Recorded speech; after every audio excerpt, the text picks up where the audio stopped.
La vie en moto, on a évolué, bato mabe bazanga raté. Continuez vie d'ailleurs, aux alliés jeunes commerçants. Aux gens encore la patron à Fameco, aux gens encore la patron à Silfo, aux gens la patron à Chinois, Baodé. Patrick Massobe, nous avons dit que nous avons Chadari, Patrick Massobe. Mais où est la Babo Chadari? Où est la Babo de FCC? Oui, oui. Très campagne à Chadari. Donc Marie-Paul Pelonga Sagi pour Bagani à Papa Tshisekedi. Oui, ça s'appelle mon cahier de pêche. Oui, Azali politicien te, Bakino, Bana Kingabo, Bana Ndanu, Bana Mombele, Bana no soit limité. Moamba, Molobel Labino Yeyo, jeune Yabatu, Patrick Massobe, Azali politicien te. Patrick Massobe, dans la fondation Infopam, Azali un simple commerçant. Abandaki na zéro, ndazo koma, penenga zo kende, engagé batu, engagé batu.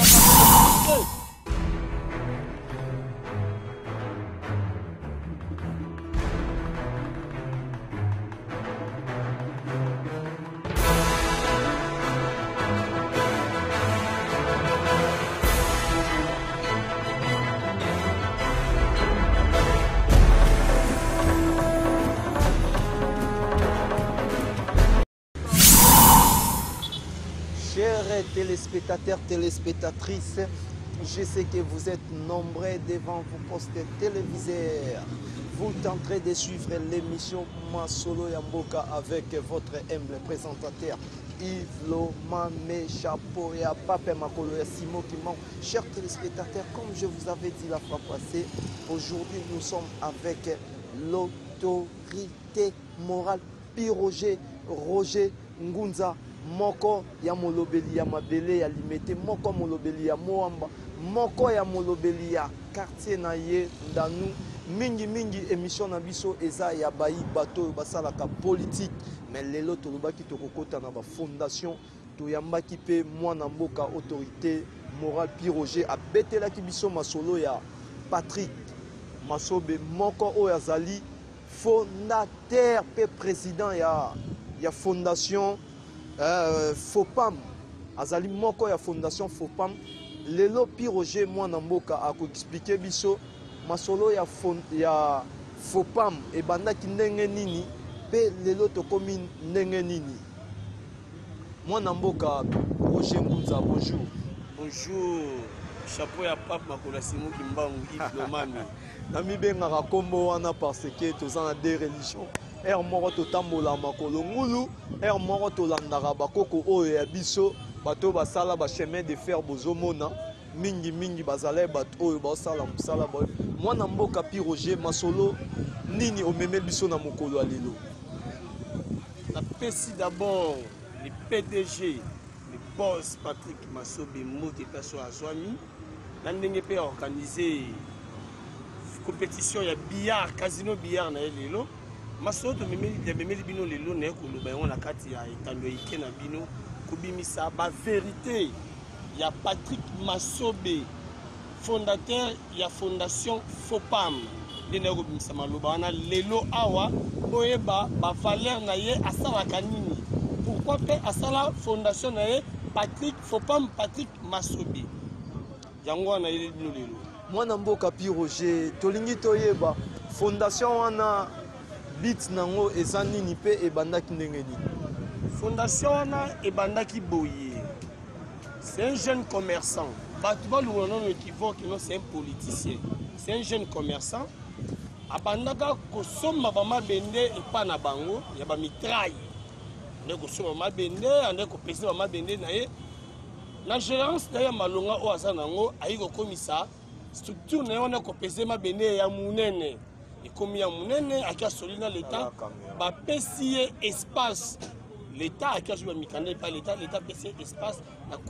La commune a limité place de Zali, précisément la 17e rue, tu na 18e rue, place où Astorama Benenae, ne Azwaki Makanisi, Yakosa la fondation Nae, na Kombo ya Fopam, fondation Patrick Massobe. Moi, Namboka Ndeko Roger, est-ce que Okoki ko relater biso mo historique moke ya ndeko na biso Patrick Massobe ndenge nini abandaki po akoma na ntina niveau ya kosomba mitraille azwaki fond wapi po akoma tina niveau ya kosomba mitraille ti akoma na fondation nde akoma ye nango wana. Ndeko journaliste lobi ke non tozelaka te tokomona bamillion mpo toluka moya kogere bavie to comment toyei kosala baétablissement na biso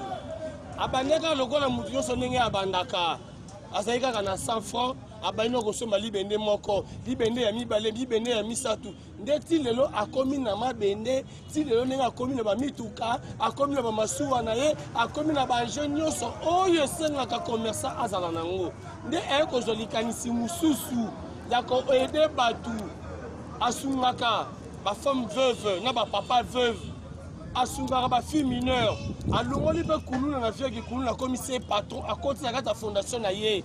apesi kuluna bafond kende bakongo kende kosomba mabende na place ayiba zwa fond oyo eki kosomba mabende kuluna aki asoyi mabende aye nango akomi mpe patron akomi mpe mutu Patrick Massobe asungaka afutaka bato nyonso batravayaka ne lokola baagent ya l'État epa na ye salaire ekomaka ata le 26 Okapi Roger bandeko bazolanda biso na motuna na tuni yo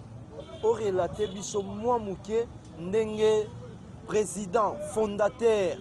ya fondation FOPAM ndenge abandaki olobi ebele me orelate ba téléspectateur na biso te ndenge président fondateur ya fondation FOPAM ndenge abandaki masolo ezalaki ndenge nini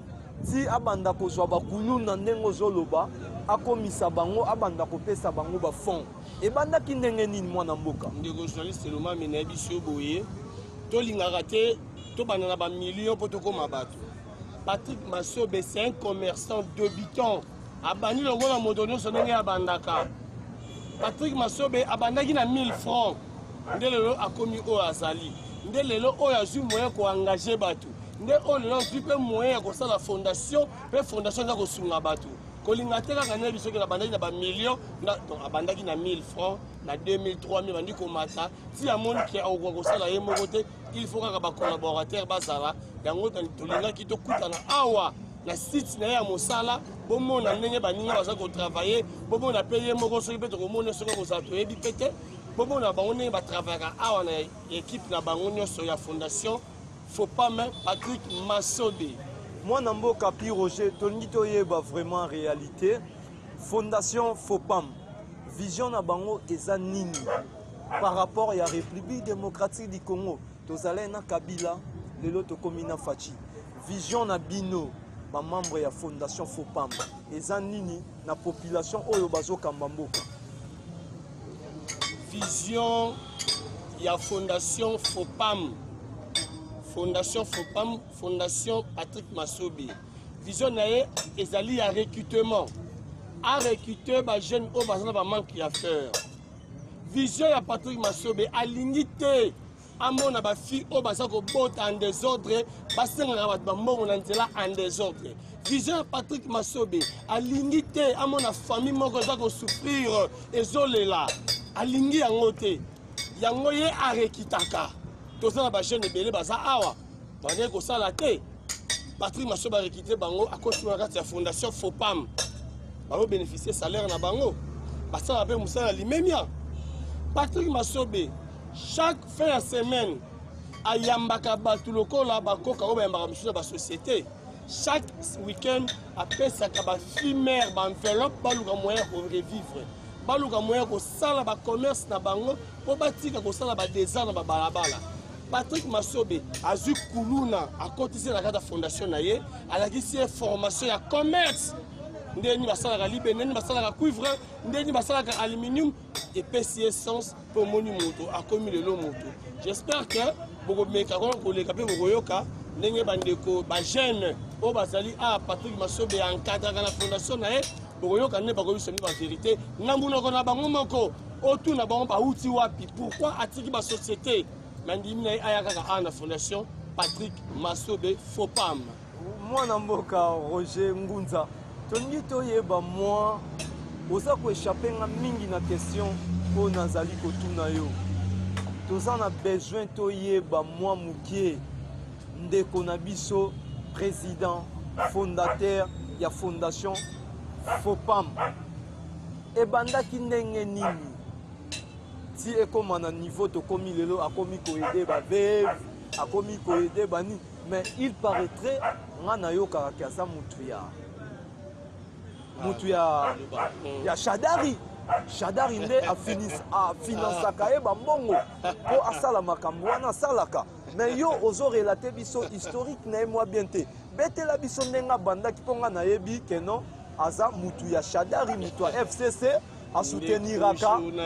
bato ya FCC soki baokende bamarche apesaka bango babiloko bato ya FCC bapesaka bagene po basala makambo na bango basalaka na bamarche mais ndenge yo ozoloba relate biso non mwa historique moke ya Patrick Massobe toyeba ki eti Patrick Massobe na kati ya environnement ndeko journaliste botikaka baradio totoir badiarré verbal bato bilobaloba nayebi soki Patrick Massobe c'est un simple commerçant lokola commerçant nyonso aza politicien te mutu nyonso aza na sentiment politique na ye estce na bato oyo bakanga ya baparti politique oyoka balakisa na tv na bachaine na bino baka balingana apa apamba wana ke bataka koma Patrick Massobe lokola morekiti ya bagene ya badesordre azali politicien te azali commerçant azali politicien te bakinois bana kingabo bana ndanu bana mombele bana nyonso ya limete moamba molobeli na bino yeyo jeune ya bato Patrick Massobe azali politicien te Patrick Massobe na fondation na Infopam azali un simple commerçant abandaki na zéro nde azokoma mpe ndenge azokende engagé bato ya parti politique te aza na ye moto lokola moto nyonso aza na ye moto lokola moto nyonso aza na sentiment politique na ye na élection afotaki moto aya besoin kovote nga mpe na sentiment politique na ngai naza mpe na moto na fotaki na élection na ngai mwana mboka Piroger papatik esika na Patrick Massobe non azali politicien te azali commerçant mwana mboka Piroger kosilika te ezali ya ngai émission ezali ya ngai yo lisolo ya lokuta azali commerçant émission ezali ya ngai yo azali commerçant ba question ezali ya ngai na péage ya bandundu okomoya ndenge afuta na bataxe bavinete bamituka na ye Roger tozosala discussion kelinga régi de voix filiale okofuta masuwa na ye eza wana efutaka bataxe na masuwa na bakoma pepe mwana mboka botika lokuta na kodose Patrick Massobe c'est un commerçant c'est un fondateur patron le PDG Massobe aza na structure la fondation na ye mwana mboka Roger Dosé azali commerçant mwana mboka Dosé mwana mboka yo il faut retirer sika wana il faut retirer azali politicien te vanda na kimia ba question ezali ya ngai ba réponse ezali ya yo mwana mboka pourquoi nayebisi yo ndeko oyo zotanga kombo na président ya Fopam Patrick Massobe azali mutu ya FCC eza pe confirmé yoka na peso information vrai pardon bino ba journaliste kaka boye soki na justice oprouvenga ki azali moto ya PPRD mission na justice oprouvenga ekokata mission po to se comprendre te beteni soki na député na Mbamba monsieur le journaliste Patrick Massobe, je vous salue là où vous êtes. Donc, continuez vision na yo. La vie en moto, on a évolué, bato mabe bazanga raté. Continuez vie na yo, aux alliés jeunes commerçants. Aux gens encore la patron à Fameco, aux gens encore la patron à Silfo, aux gens la patron à chinois, Baodé. Patrick Massobe, les boss, les PDG, Mokondi, Yama Bende, Nyonso, ya Congo. C'est Patrick Massobe, Azo Sunga, ma jeune, Patrick Massobe, Azo Sunga, ma femme veuve, Patrick Massobe, Azo Sunga, ma fumeur, ma fille Azo Kemba. Oh non, monsieur le journaliste, ton le bagage. Moi, Namboka Roger. Ton le bagage. Moi, Namboka Roger. C'est ça le temps de droit. Moi, Namboka Roger. Mais accordez Naïna Roger, Yozolobela, Patrick Massobe. Ngapi naza parmi. Bato oyo bavandaka na limete namonaka mingi partout na lekaka place oye atia basiège na ye mingi ezalaka raïs 100% raïs 100% PPRD 100% boy est-ce que financement wana oyo lobi ayedaka bagene baveve banani financement wana toyebi bien ke eutaka na FCC nakoki koyebisa eloko moko naza na musicien mo na produiraki na nzembo ya Shadari nakuta ba Patrick Masobe base na bango tout na siège ya PPRD siège na bango direction générale mais ndenge ni yo zoloba ke non ayebi politique te mais quartier mobimba pe bazoloba ke aza muto FCC yo koyebisa population bazolanda biso nini. D'abord, le journaliste FCC est un parti politique. Le gros dit que les sièges na yo mon araba biloko ya ba PPRD moni siège na ye ezali place oyo bande komibali ba jeune baluka kambongo akoki komona kaliko moko batiaki na balabala aye nango na siège abeti kota nzete po lukata moya kotia mopepe eleka ye mpo na moi Patrick Masobe siège na mosala wana place atoluka asala makambo na mabende ezali siège ya parti politique te partout ndeko soki ozalaki na nzembo ya Shadari baboyi Patrick Masobe mais weka pa boyaka Shadari donc weka pa mutu ya FCC. Oui, baza bato FCC babatra campagne ya Shadari donc Marie-Paul Bello wasaki propagande ya papa Tshisekedi oui aza pe moto ya IDPS oui aza moto ya IDPS ndeko journaliste non ndeko journaliste Patrick Masobe c'est un commerçant azali na conviction politique na ye aza na moto pa votaki lokwa nga pe na votaki mutu na ngai soki peut-être moni Patrick Masobe ta mususu mosali na ye moko alati ta mususu elamba ya pepe dosa alati elamba bo sala na mosala moko toti bomona uti oleka alati bakomi le peuple d'abord de la carte Patrick Masobe FCC cash INT ainsi de suite non ezali place bazoluka mbongo ezobeta libanga mwana mboka Roger bandeko balandi boza vraiment ebele liboso ya baposte téléviseur na bino bozolanda émission oyo bolingaka mingi masolo ya mboka nde nayebisaki bino na débit eza émission oyo eyambaka bayi politique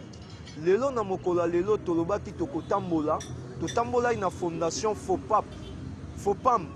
eza moko ya bafondation ya jeune aza jeune lokola bajeune nyonso tu azwaki initiative ya kocréer fondation na ye FOPAM kombo na ye ezali na kombo ya Patrick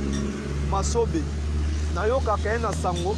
chaîne na biso ya télévision eza Lomame Pro télévision na ba réseaux sociaux na YouTube chaîne na biso eza besoin ya ba matériel nayebi ke président ya fondation FOPAM a Hollanda émission oyo na chaîne na biso Lomame TV to na besoin ba matériel comme ba caméra professionnelle pour que émission elekana kitoko tosala pe promotion ya fondation na kitoko mwana mboka pi Roger okoyebisa ba jeune oyo bazolanda yo o baza moi faiblesse par rapport ya vie bakocha moi o ba jeune o baza moi faiblesse na vie oko pesa bango message nini par rapport ya ndenge président fondateur ya fondation FOPAM ndenge a créé fondation na ye. Non, mon frère, mais le gros lobby wana, idée na ezani. Aza korekite ba jeune oyo bazangi misalo bazana ba manque à faire. Ceux qui oyebi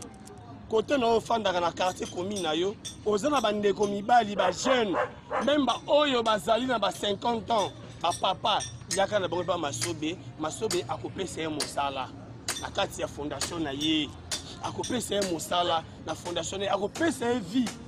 akopesa ye ba moyen oyo ekoki kosenga na âge peut-être ya papa wana soki par exemple papa na 52 ans aza na makasi kotombola libende to pinete Patrick Masobe oyi kotia pe na kati ya bureau te ezala te indicateur ya bureau na ngai apesi ye mosala Patrick Masobe alokota kutu jeune frère moko ya baba oyo azalaki négligé na kati ya famille na bango Patrick Masobe continue à la fondation FOPAM. Diego qui soit qu'à témoin. Baba on a le comment la vie, à comment la bonne santé. J'espère que tout est ami. Autant la maramne, balinga au sein de Moussa, j'espère que vous baba wana. Comprenez? Patrick Masobe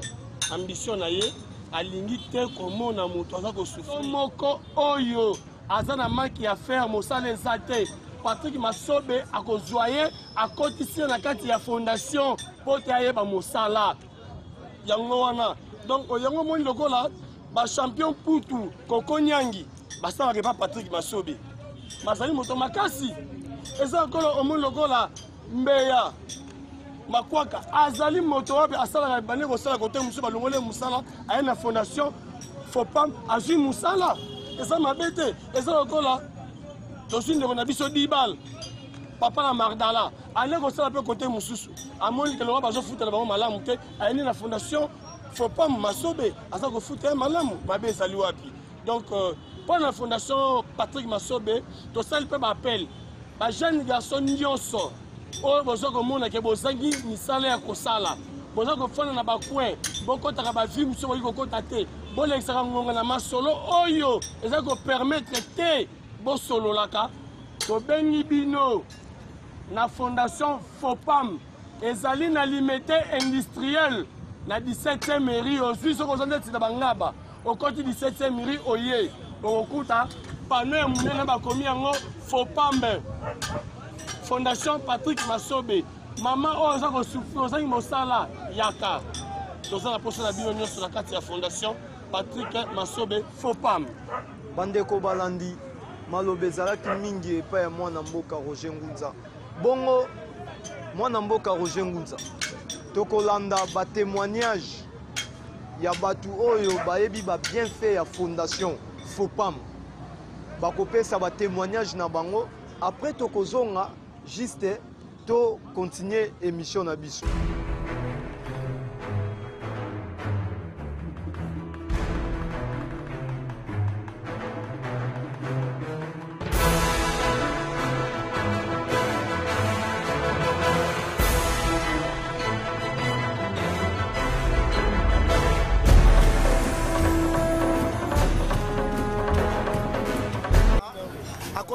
hôpital basango opération pour natambola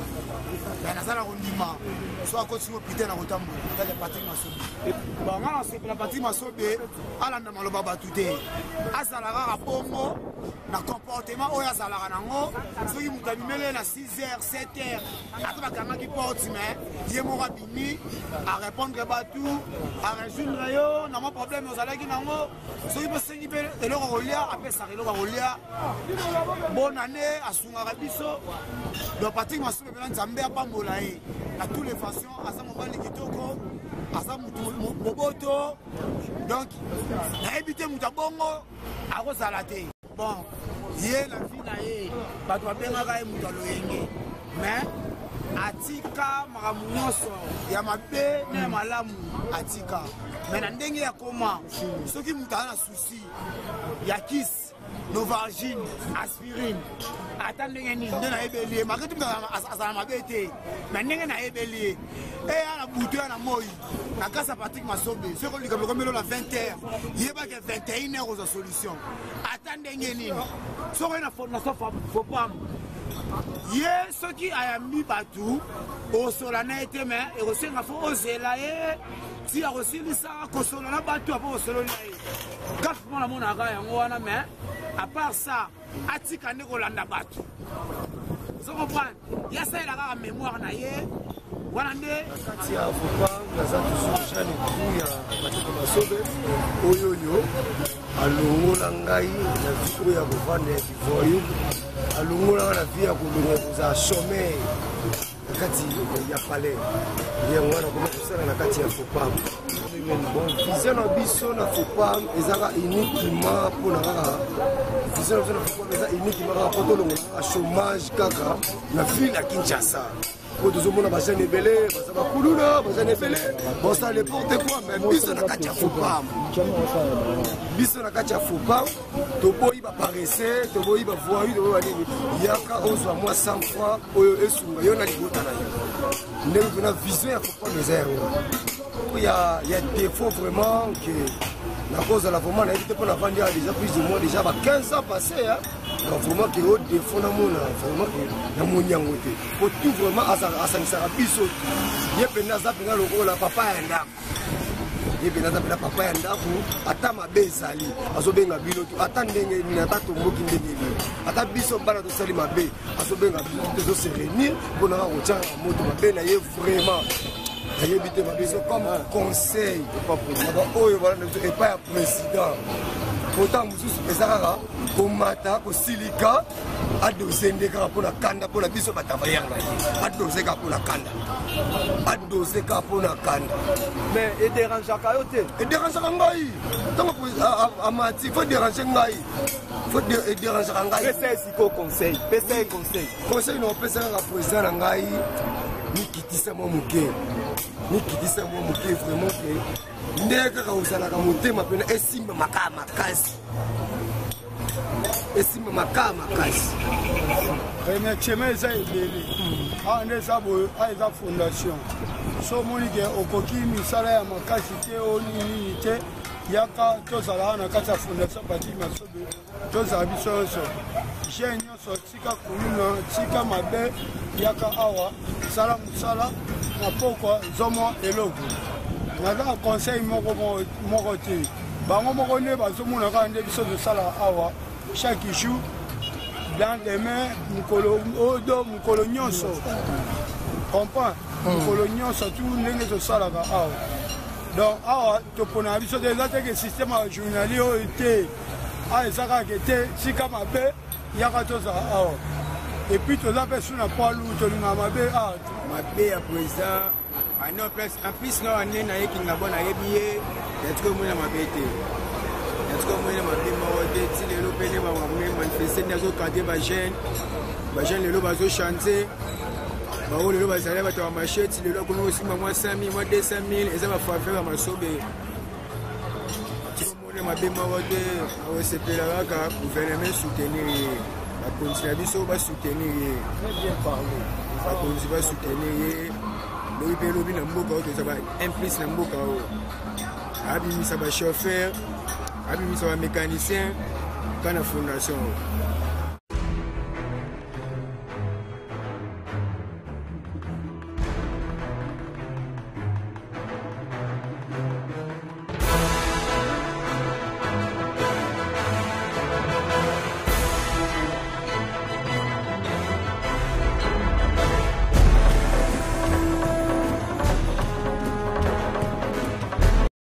mwana mboka Pi Roger émission na biso ekomi kokende na suka message na yo eza nini na bayi peuple oyo bazolanda yo par rapport ya fondation Fopam toyebi ke mikolo ekoya tokobeta masolo kitoko ya fondation Fopam tokotaki nde orelate biso mwa historique moke ya Fopam lelo tokobeta masolo ya Fopam na mikolo oyo ekoya mwana mboka ndeko Roger idée na yo na vision na bino ya Fopam eza nini na bato baolanda yo na Lomame Pro Télévision. Merci de journaliste na pesi na mbote na mbeya makwata na pesi mbote message ezali ke fondation Fopam le PDG le boss Patrick Masobe ezoko continuer toujours ba recrutement na ye azo continuer toujours pour recruter ba jeunes la génération nyonso na kati ya fondation pour azana mutu moko azana aide humanitaire kosunga batu soki jeunes ozali actif yaka awa na fondation Masobe bakopesa mosala mpe okovivre message na kopesa su bandeko mosusu oyo boza na kati ya libanda fondation ya Fopam ezali na commune ya Limete na quartier industriel soki ozanete bakingasani maluku soit transport ya Pascal après du transport ya kingabo izam olobi bakitisa yo kaka na arrêt 17e mairie okomona panneau munene ezana na komi yango Fopam fondation Fopam fondation Patrick Masobe tokoyamba yo so bezo musala bakosunga yo so ba problème tokotala problème bureau des études ezana ya kotala ba problème nyonso oyo bato bayaka na yango pona le PDG Masobe a réagir. Donc on a Pesibino, merci na bandeko nyonso ya basali o basala na fondation Fopam Patrick Masobe na Pesibino mbote mingi na pesi Alino Ebwa mbote mingi na pesi Lipasa yepe a Gérard biso bien le journaliste la bosse ko bisabino le dimanche le 13 tozalaki na compétition billard na casino fondation Fopam ya Patrick Masobe ataki cachet moko ya $3000 oyo akoganye lelo na compétition billard na casino ya fondation faut pas Massobe, Azana caché à $3000 et ça l'a maté. Donc moi je préfère de parler de Massobe parce que Massobe il est plus que même un député. Parce que Azana aide humanitaire, Azana sunga batu oyo, ba député ya mo amba ba sunga te. Azana sunga batu oyo, ba député provinciaux ya limité ba sunga te. Donc partir Massobe Dieu te bénisse là où Sali. Donc ba frère kaka ebelé, continue toujours na initiative au sein na boule na yo parce que nous Sali